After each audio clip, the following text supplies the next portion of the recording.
Shall we get started? Hi, everyone. Good afternoon, everyone. Thanks for being here, for making a conscious decision of choosing us over a late lunch. This place is very big, as you can see. There's going to be another Kings of Leon concert after this, so bring over your friends, okay? We're here to talk about Cloud Deploy and Vertex AI and how to make them better together. I'm Riccardo Carlesso, developer advocate for Google Cloud. I'm Italian, as you will see later on. And together with me, I have Ivan. Hi, everyone. I'm Ivan Nardini. I'm a customer engineer for Google Cloud. I support customers implementing AI/ML projects. So today, we're going to show you how our customers do MLOps on Vertex AI. We're going to have a beautiful demo, and we're going to have a lot of slides to explain you what we're going to show you in the demo. Before we get started, I want to have a quick roundup of hands to understand how many of you are familiar or have used before Cloud Deploy. Oh, wow, that's good. That's good. How many of you have used Vertex AI, particularly for deploying models? Interesting. That's not the answer I was thinking of. That's super interesting. OK, Ivan, back to you. So when you start or when it comes to operationalize machine learning model, as you can imagine, a well-defined process is required. It's crucial. So this process may look like this one. So it starts typically with a well-defined use case. And the use case should clarify the business problem that the team aims to solve, the data required, and the technical specifications. Also, it should establish the key metrics that will be used to evaluate the AI/ML product's success. And once the use case is defined, the team can proceed with developing an AI/ML model. So at the enterprise scale, the process of developing AI/ML models will happen on AI/ML platforms. The data science teams use these platforms for prototyping and operationalizing AI at scale with their preferred libraries. And let's see how the process looks like in details. So the process starts with the data science team experimenting with several data preparations and machine learning approaches within their notebooks or IDEs. The objective is to create an effective machine learning models for the specific use case using representative production data. Along with the experimentation, one important thing to highlight is that data scientists must formalize their machine learning training procedure as well. Once the prototype is formalized, then machine learning engineers are responsible for building and deploying machine learning pipelines. Depending on the desired level of automation, machine learning pipeline deployment can happen using established CI/CD procedures and tools. Additionally, the team may need to automate the execution of training pipelines, and the frequency of model retraining will depend on the specific use case, the cost, the business value associated with the training itself. After completing the automated training, the training model is versioned and prepared for deployment. And during deployment, the model itself is packaged, tested, and deployed on a target serving environment as the production environment that you see here. And this step also may involve CI/CD pipeline to automate the release process. After the model is deployed on a target environment, it becomes available for predictions. And the model service starts receiving the prediction request, preprocessing the data, and returns, as a result, the predictions to enhance the production application. Finally, predictions are recorded to evaluate model performance in a continuous fashion. And this process ensures the quality of a model over time. One last thing I really want to highlight is that every data source, features, and associated metadata throughout the process that I just described should be tracked to guarantee reproducibility, governance, and collaboration. OK, so now that you have a better understanding of how a typical MLOps process will look like, it should be clear that building an AI platform capable of operationalizing AI/ML models can be challenging. In fact, you need a comprehensive suite of capabilities to effectively manage the entire model lifecycle, from development to deployment and monitoring. To tackle this challenge, Google Cloud provides Vertex AI.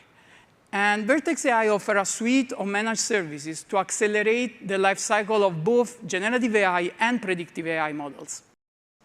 But if we look at the MLOps process that I just described, you may wonder, what about the MLOps part? That's why we have Ricardo here. And that's why it costs us a lot of money to do this special effect. I hope the microphone is still working. So thanks, Ivan. So let's start asking ourselves, how would you implement continuous delivery with ML today? And again, I come from an app dev perspective, so usually I think of CI/CD from an app dev perspective.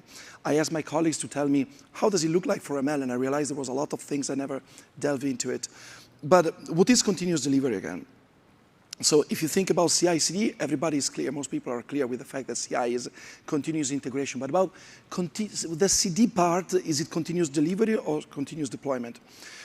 I don't think there is a big deal of a change. Usually when you commit your code to your Git repo, and then you push the change into main or into your feature branch, then a lot of automation starts happening. Unit tests, integration tests, and what have you. In the final step, when actually this code gets into production, well, if the step is manual, we call it continuous delivery. If it's automated, we call it continuous deployment. And if in the demo, for example, we're going to do it manually because I think it's sexier. But in the journey that you have to production realization, there's a chance that you'll probably start manually and then move to automated. That's why it's not a big deal of a difference, as I said. It's probably just a change in time, right, and maturity.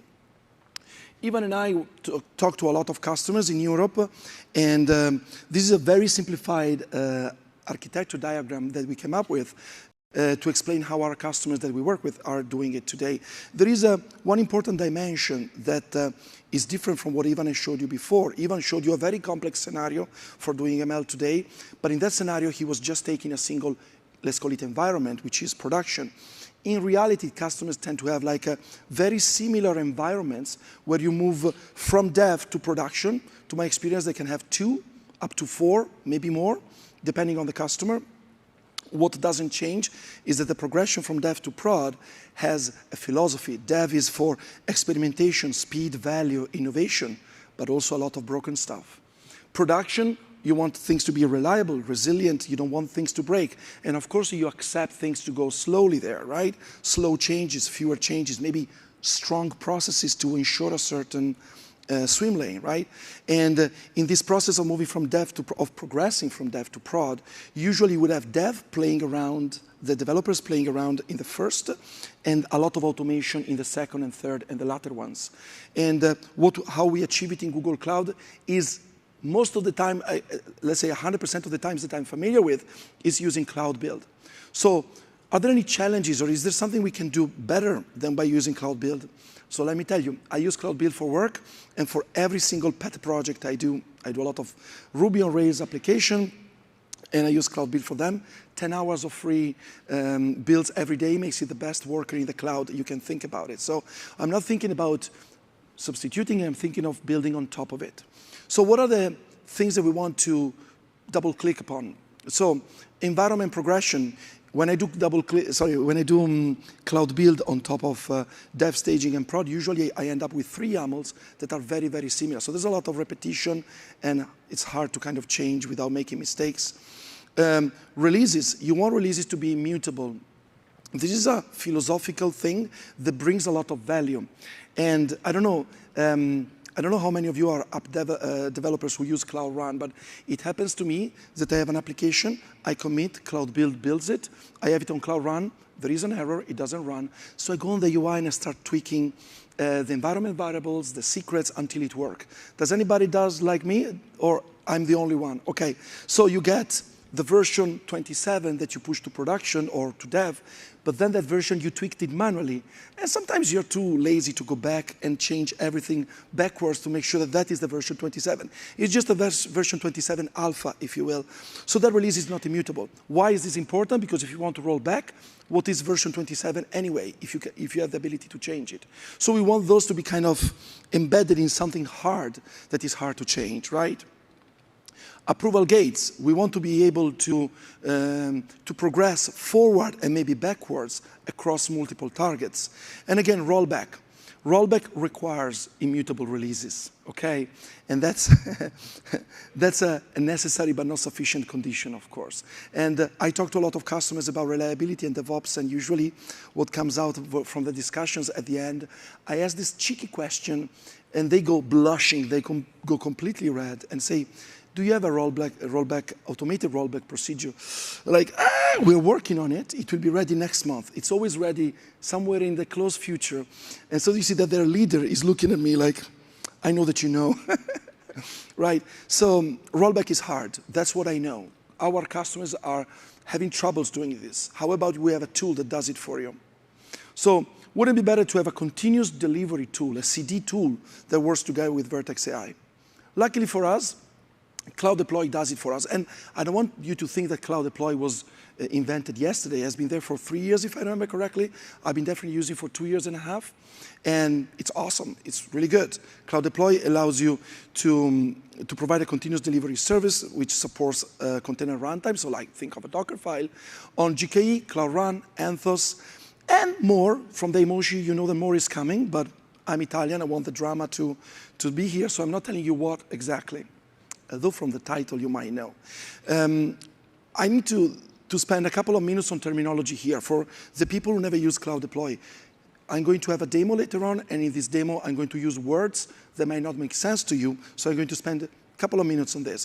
5 words I need to teach you within the context of Cloud Deploy. So let's say that you have 2 applications, a Python application and a Node.js application, okay? And you need a pipeline for each one of them. You don't want to deploy them together because they are 2 different life cycles, right? And maybe you want to progress them from dev to staging to prod, maybe through Canary. Maybe you have 4 targets. So this is how they look like. 2 delivery pipelines, 4 targets, and in this case, this is a real case scenario from a demo I ran 2 years ago to demonstrate Canary capabilities of Cloud Deploy before it came out. And so here we have dev, staging, Canary-ish, and production. I'm going to spend more time on that. And as you can see, we are deploying to 3 Kubernetes cluster. And you think, oh, easy peasy, Ricardo, why are you spending so much time on it? Well, the devil is in the details. As you might notice, I don't know if you noticed, dev, staging, and prod are all configured the same, but Canary is actually differently configured from the pipeline 1 and the second. The second is actually called Canary-production. And they are configured differently because the Python application deploys to a different cluster than production, whereas the Node application, they both deploy to production. Actually, this was an example of blue-green deployment in the first case, and actual Canary 80-20% in the second case. This is something that you can do with Cloud Deploy, and you don't need to change anything in your Kubernetes manifest. It's just managed on that side, which I find it's a pretty beautiful implementation and distribution of responsibilities. But we're not done yet. You do 10 commits. You do 10 Git commits. That is 10 hash. And I prefer numbers. So let's say V1, V2, V3, V10. Those are 10 releases. Every commit that you deploy is called a release. And those releases, since we like them immutable, we want them to, they are backed up on GCS as artifacts. Usually it's a couple of artifacts. Think of tar.gzs in the cloud. You can, of course, download them, mess with them, and re-upload them. But I would never give the keys to the kingdom to a developer. Don't tell him. I would, artifacts should be untamperable with. So only an operator would have to mess with them, and only if you know what you're doing, and you wouldn't do it on a normal day, right?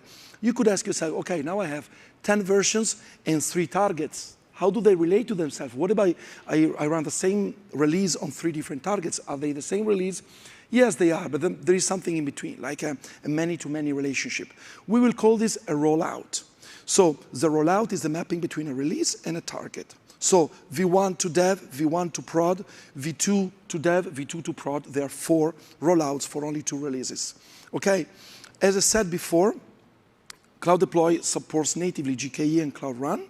And something else, I know that you're curious, so I'm going to tell you. We have a new feature that is probably the one that we are most proud to show you today, which is custom targets. This new feature went GA in mid-March, so it's only been there for 3 weeks. I don't know how many of you have played with custom target yet? Probably nobody. So it's good that you're here. Custom targets are a feature that customers have been wanting for a long time. What if I want to deploy to Compute Engine or to Terraform, maybe to Vertex? Is it possible? So custom targets create that middle behavior that you need to implement to be able to use Cloud Deploy to deploy to whatever target you are making it up. You can create your own. And if you're too lazy to create your own or you don't know how to do it, you can use our GitHub repo, Google Cloud Platform /Cloud Deploy samples, to actually use a number of existing targets, which are the ones that our customers ask us the most. GitOps, Helm, Terraform, both managed and open source, and Vertex AI. And Vertex AI is the one we're going to explore more today. They're all written in Golang, and the code is there, it gets Dockerized for you by a script, so you can actually tweak and add, in my case, a lot of printfs for the logs, and then you compile it and it gets deployed to Cloud Deploy, so Cloud Deploy can enable this for the deploy or for the verify verbs that are the action that you need. So how do you use Cloud Deploy custom target with Vertex AI? It requires a little bit of work, so Ivan and I are going to spend a few minutes talking about this. And now I will give the word back to Ivan to discuss this. Thank you.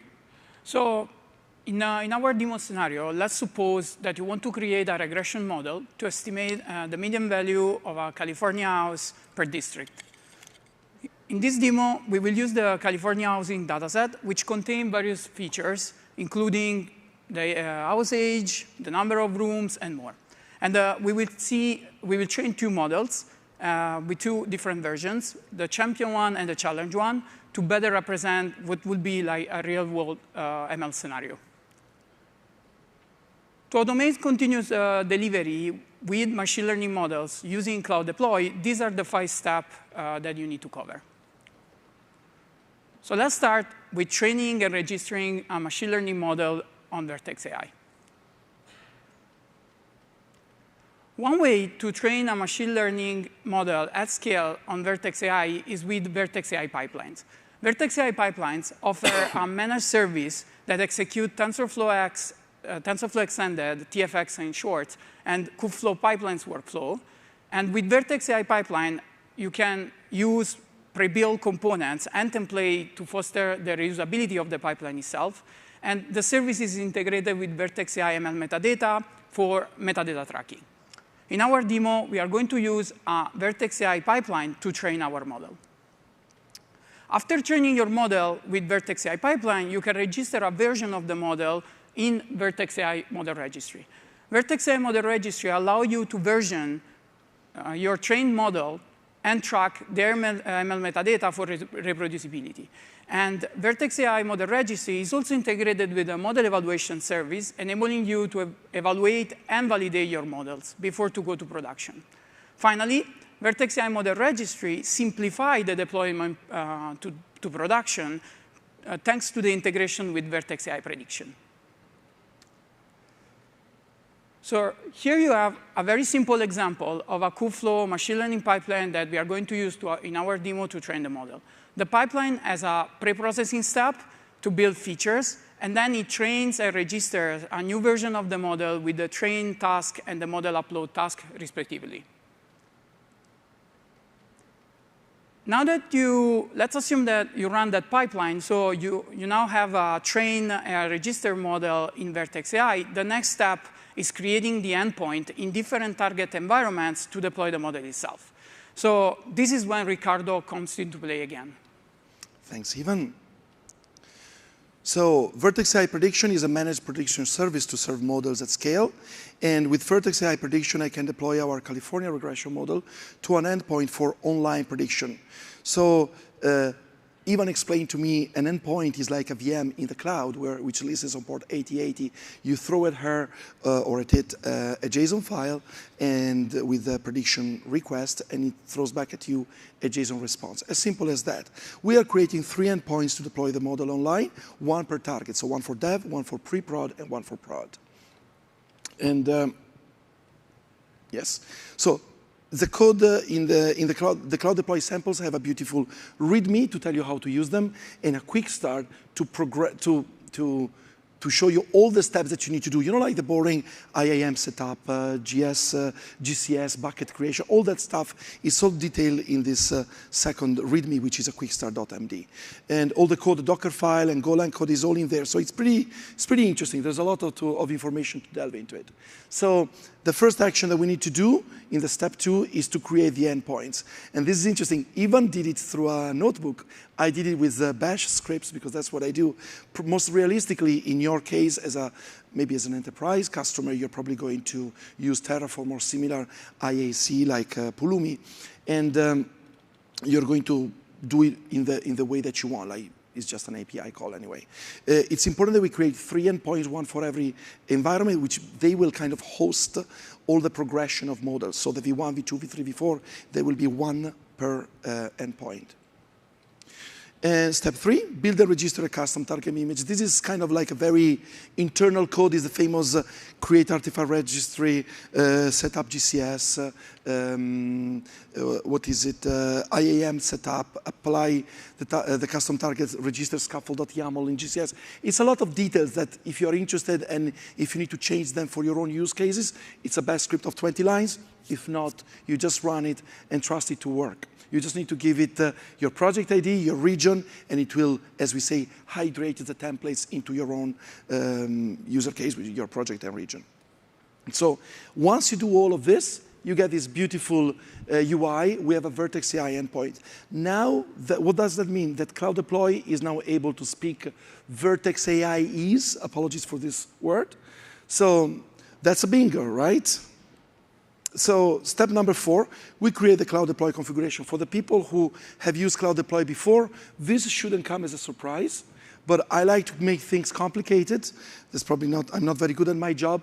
So I added a verify and a post-deploy action to my Cloud Deploy configuration. That means that after the Cloud Deploy has deployed to Vertex AI, I'm going to do the 2 things that are absolutely optional, so you don't have to do them. Trust me, I didn't start with them. I just added meat to the fire, as we say in my original language.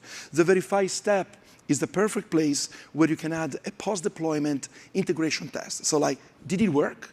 Okay, so in my case, it's a bash script that invokes a magic JSON file that Ivan gave me. He says, this tells you if the model is good or bad. It should throw out the price of the house. It should be between 50 grand and 500 grand.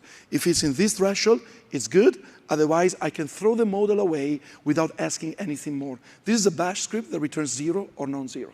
If it's 0, you progress. If not, the deployment is broken. Finally, there is a post-deploy hook, which you can use for doing whatever you want. In our case, we are tagging the just deployed version with an additional tag. And since I'm Italian, I add a lot of pasta metaphors. If you don't speak Italian, you won't understand them, but mamma butta la pasta means it's nearly ready, so it's perfect for pre-prod. And the target standard that you see here in red has, in this case, we have pre-prod, but you need to multiply by 3 because we have 3 of them, right? And you have 4 custom target blah, blah, blahs. These blah, blah, blahs are variables that you can actually use to tweak and configure this custom target. I don't want to delve into each one of them, but I want to explore the second last, the mean replica count. So I configure that as 3 for pre-prod, as 1 for dev, as an 10 for prod. What does it mean? That each target will deploy to endpoints in a slightly different manner. So dev, we want to save money on dev, so only 1 replica. And in prod, maybe we have a lot of traffic, so we want to have like 10 or 100 replicas. This is where you configure your target. And you can actually change it over time. Why? Because it's just a gcloud deploy apply, which looks suspiciously similar to a kube control apply. You do this apply, it applies the YAML. You change your mind, change the YAML, declarative way, boom, you change, it applies the difference, right? And in this case, we're applying the pipeline, the targets, and another thing which I'm not going to tell you because, again, I want to have a little bit of drama, so I will keep the automation for later as a surprise. This is how the UI looks like. So I have my pipeline with 3 beautiful targets and also a few DORA variables, so you can get a lot of green or red color depending if your deployment frequency is good or not and the failure rate. So it's actually pretty interesting. It's good to work on that. I mean, it's a good UI, gives you a very good impression of the state of your pipeline. And in case I lost you and in case you were confused, I just want to give you some good news. Step 1 to 4 are a one-off step. It's something you just run on your first day. You need to study them. You need to do them. It might be a bit boring, but then you're done with them. The step 5 is the one you're going to iterate upon every time there is a git commit, or for updev, or every time Ivan gives me a new version, I'm going to create a new release and a new rollout. So this is kind of like, this is the step we're going to run multiple times in the demo twice. Okay, and this is a simplified version of my script. So the important part of the script that gcloud deploy release create is the last line, the deploy parameter. Custom target, Vertex AI model, project, region, what have you, model. There is a model ID and a model version. The important part you need to understand here is that for this demo, and reasonably for most of the use cases you're going to do, the model ID stays the same. It's the California regression model that we're going to test in this pipeline. So in a way, the model ID should be one per pipeline, right? Whereas the version is a variable pointer, right? We are going to feed it with version 1, with the version 2, and if you put version 42, for example, it will not work because there is no such a thing. Ivan created only 2 versions for me. So that number of versions is not a random number. It's really a pointer to a real case scenario of a model that Ivan created for me. Again, we did this demo 50-50, so he does something for me, I do something for him, but if I put a random number there, it won't work. And this is an anticipation of the UI or how it will look like. Here we're deploying something to dev. Blue means work in progress. Green means deployed, nothing to do there. This is probably my favorite part of the demo, is that when we trigger stuff with Cloud Deploy, you're going to see a moving wheel on Cloud Deploy side, and then there will be a meanwhile in Vertex, and you will see another wheel turning on Vertex, caused by Cloud Deploy, but you will see those 2 changes on the UI on 2 different pages, right? Cloud Deploy will trigger a change to Vertex AI, and Vertex AI will all of a sudden start magically to deploy a model to an endpoint. I find it's pretty cute to observe in a way. And this is how it will look like. In this case, we're deploying the V1 to dev. You should see this 6 times in my demo. But again, I hope I didn't lose you here. Enough with the slide. Let's get to the demo. Ivan, would you like to start? Yep. Thank you. So, okay. So let's start the demo. So here we are in Vertex AI. As I mentioned earlier, Vertex AI offers a suite of managed services to accelerate the lifecycle of both generative AI and predictive AI models. And among those services, you have Vertex AI pipelines that allows you to automate, monitor, and govern ML pipelines. In this case, orchestrate the training of the model in a serverless way. As today, Vertex AI pipeline offers several pipeline templates that we can use, and they represent a collection of pre-built prediction-ready pipelines that you can share and reuse to scale your ML workflow depending on your needs. So as you can imagine, Vertex AI pipeline allows you to define your own pipeline template. And this demo, I built my own template, so I can quickly run a model training pipeline. This is my Vertex AI pipeline to train an house value ML model. And the pipeline has several components. Each component takes some input and generates an artifact as an output. With the first component, we prepare the training dataset to train the model. Then the second one consumes the dataset to train the model. And once the model is successfully trained, the pipeline registers it within Vertex AI model registry, either as a new model or as an updated version of an existing model. So now that you have a better understanding of the pipeline, let's run a new training pipeline job. So to run a pipeline job using a pipeline template, you need to indicate the cloud bucket where all ML artifacts will be stored. And also, you can provide additional information or configuration, such as the failure and the caching policies. With that, you will be ready to submit a new pipeline job, as you can see here. After you submit the pipeline job, it would require a few seconds for the pipeline to start running. And you can monitor the pipeline status within the Vertex AI pipeline UI. Okay. Once the pipeline is successfully run, you can review all ML artifacts and their metadata, both within the Vertex AI pipeline UI itself, or if you want to have a better understanding of how the pipeline lineage look like, you can go in the Vertex AI ML metadata, which allows you to record and query the metadata and the artifacts produced by the machine learning pipeline, as you can see here.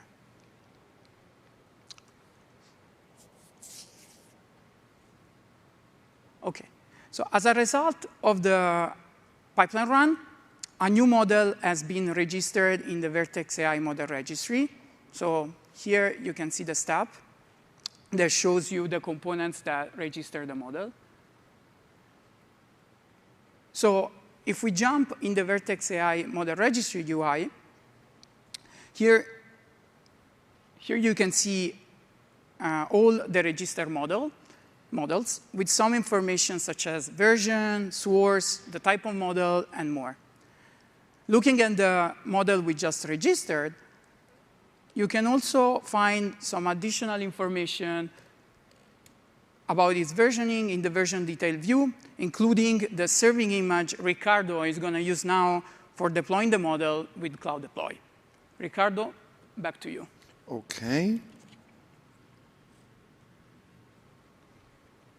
OK, again, I would have loved to do it in person, but there are so many dead moments that I'm doing it in a video. I hope you accept my apologies for that.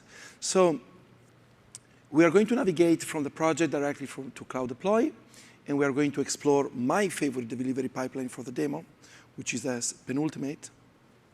And here you can see the targets that I showed you before, and below you have all the latest release.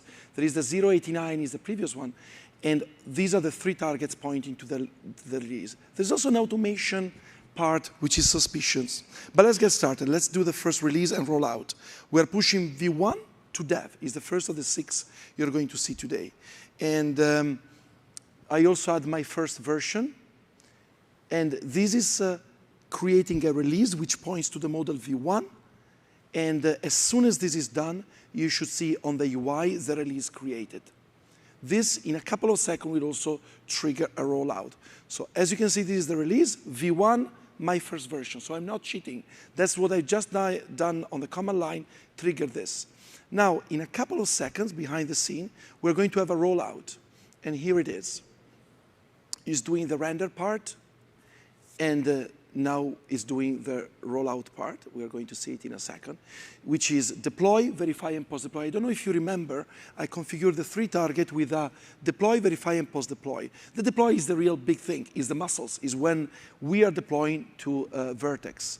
And it takes between 3 and 4 minutes, which is why I filmed it, whereas the verify and post-deploy take 10 seconds each, so it's pretty fast. But I cut only the first one, so it looks slower. The first take between 3:30 and 4 minutes on an existing endpoint, otherwise even a bit more. So now we have dev deploying, V1 deployed to dev, and hey, what's going on? Pre-prod is going. Eva, was that you? Did you do something which I was not looking? No, I didn't. No. What happened? What's happening? Oh, now I remember. This is the automation that I was talking to you about. 2 years ago, this wasn't available, so it's a pretty succulent feature that they just introduced this year. With automation, you can create a YAML which declares what you want to do when your rollout is finished in, let's say, dev. And you say, you know, as soon as dev is done, progressing automatically to pre-prod, waiting for 20 minutes. Or do it immediately, like in this case, wait of 0 seconds. So that's pretty convenient. Otherwise, you would have to use PubSub notification. It's a bit of tweaking, right? So this is super simple. This was a surprise, you know. And as you can see now, we are deploying V1 to pre-prod, and it gets 100% of the traffic split. So our customers are happy also for this pre-prod endpoint if we have any customers targeting that endpoint, which is unlikely but possible. Now, as you can see, we are in the the pre-prod deployment has finished. We are still finalizing the final verify and post-deploy. So in 10, 20 seconds, we should be done. Bingo. So dev is done, pre-prod is done. What about prod? Well, I configured this with manual review. Remember, I promised you at the beginning of the slide saying, I want a manual review because it's kind of cute, right? You see it, you can see Cloud Deploy gives you a beautiful diff on the UI, so you can see the difference from the description, the artifacts, the timeline.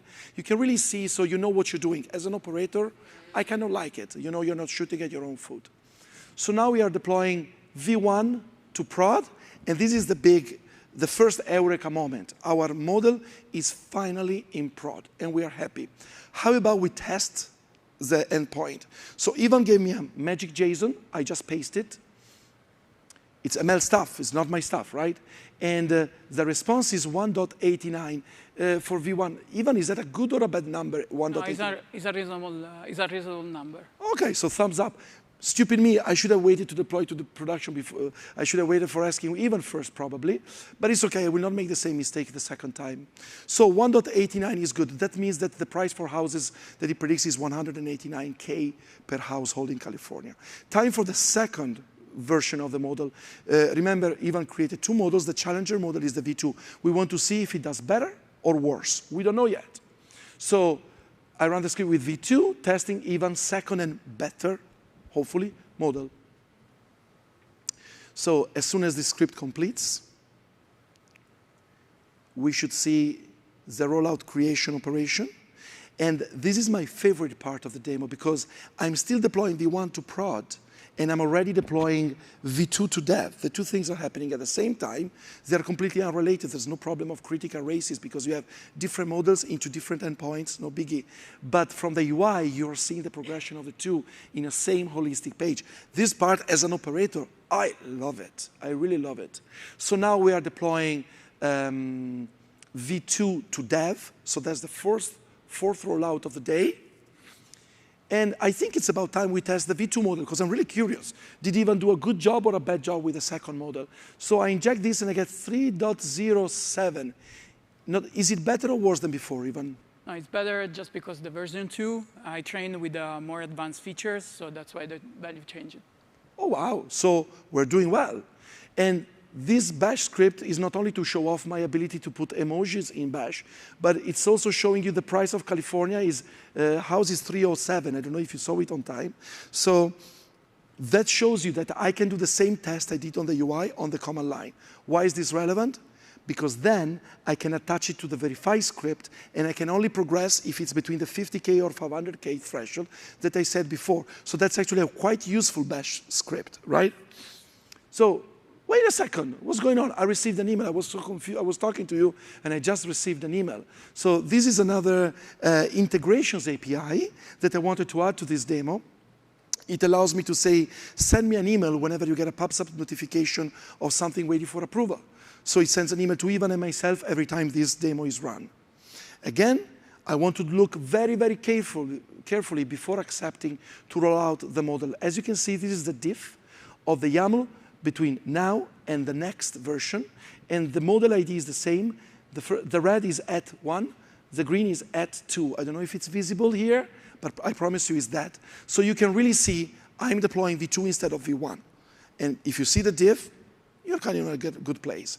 So the demo could be considered finished at the moment. We are deploying to prod. In a few minutes, we're done, right?